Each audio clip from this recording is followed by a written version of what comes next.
Taylor. And he did a thing today. It talked about Noahide laws and the Noahide. And here's the story on the Noahides. If you're not Jewish, if you're a Gentile, if you're a Goy, you don't keep the Torah, the 613, but you do keep the Torah. You keep the 7 laws of the sons of Noah. Of the sons of Noah. The question is, if you're not Jewish, is it okay to follow Christianity? And that is a major argument in the Torah. There are 2 basic opinions. There's, on one hand, there's the Rambam, who says, absolutely not. It's total idolatry. And non-Jews, one of their laws is you're not allowed to be involved in idolatry. And therefore Christianity is problematic. And therefore there's nothing good that's coming from Christianity. So according to the Rambam, and many people who hold like him, but I'd say he's the biggest name amongst them, to answer your question, no, it's not good what Jesus did. It's not good for bringing them in because they need to hear directly from the Jews and not through this mediator guy and not through all these this misinterpretation of what the truth is. Yeah. However, there's also Tosfos, there's Rabbeinu Tam, I believe, and the Ramah Paskins like him, and they say a non-Jew absolutely can believe in Christianity, whereas a Jew, it's idolatry to have like Trinity and these kind of ideas, but to have a non-Jew is allowed to have an intermediary, like they can have Santa's helpers, they can have the elves. It might be too scary for them to have direct prayers to God. That's too scary for non-Jews. So they can go through Jesus, and they're allowed to do it. But Jews not. That's clearly idolatry. But a non-Jew is allowed to do that. So according to Tosfos, according to Rabbeinu Tam, and according to the Ramah, who's a major posek for the Ashkenaz, the answer to your question was, yeah, sure. I would imagine that the idea of Christianity and bringing Judaism to them in some sort of form. So and I don't necessarily think that's the end of the world, because Christianity, at least, it's based on Judaism. Loosely. There's some Jewish concepts in it. But the most important thing for a non-Jew that trumps all is that they need to know about the 7 mitzvahs b'nei Noach.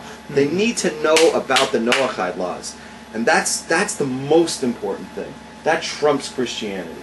To know what those laws are. Now the split in the commentators about whether or not Christianity is idolatry for non-Jews, right. There's a large geographical split.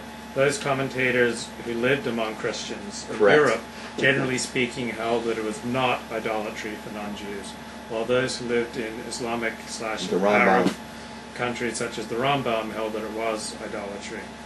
Are you going to take that a step further?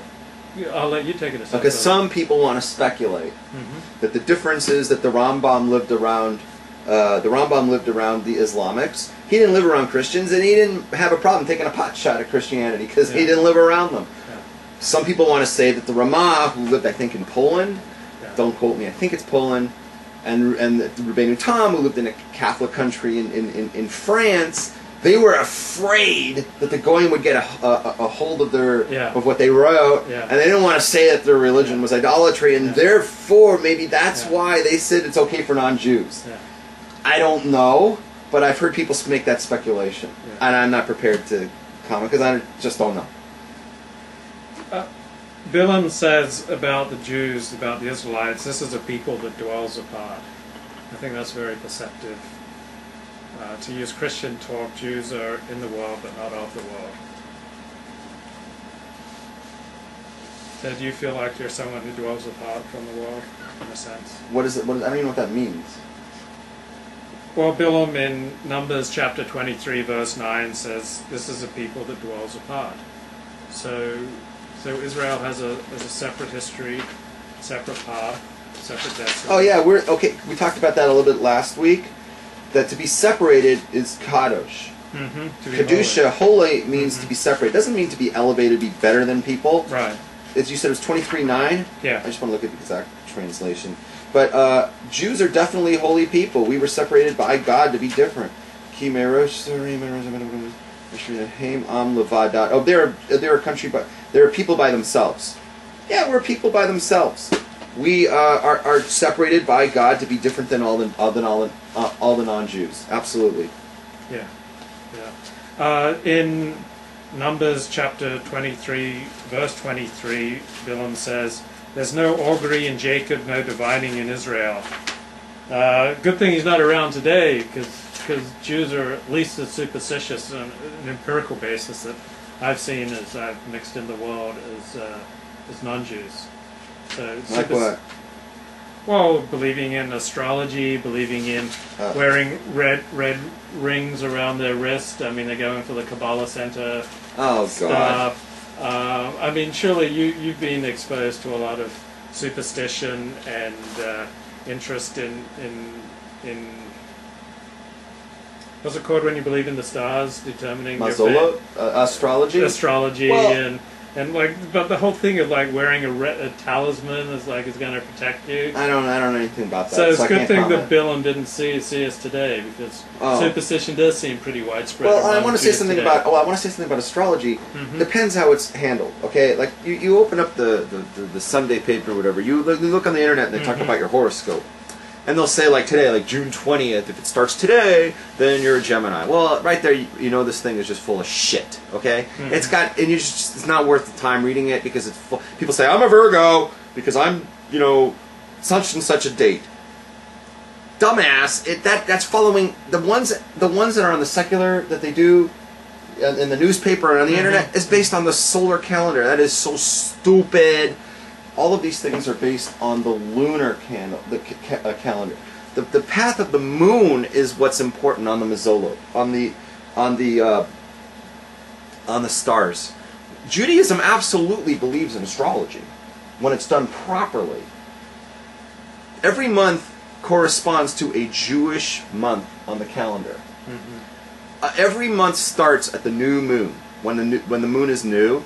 And then it gets big, and then it gets small again. That is a Jewish month, and that corresponds with the month, with the moon going through a different constellation. And it corresponds to different events. For instance, the most famous one, I'll just leave it at this, is there's the ram, which they call the Aries, I think. That always corresponds to the month of Nisan.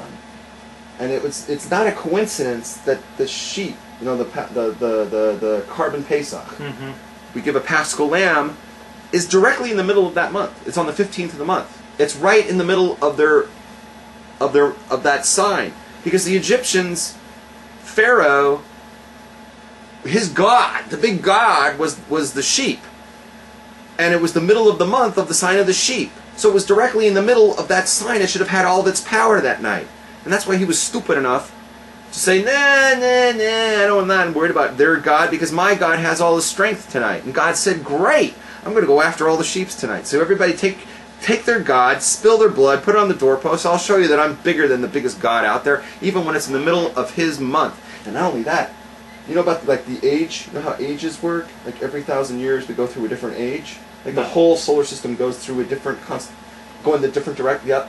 Like right now we're in the age of Aquarius. Oh, okay. You heard of that? I've heard the New Age talk. Yeah. Like in hair, like the. Yeah, this is the age of Aquarius. Okay. Age of Aquarius. All right. Woo. I think we should stick with Torah. All right. So the age of Aquarius. If you look it up back then in 2448, the year we came out of Egypt, we were in the age of Aries. We were in the age of the ram, of the lamb, and not only that, we were smack in the middle of it, the 500-year mark. 2448. It's pretty close to 500 years, right?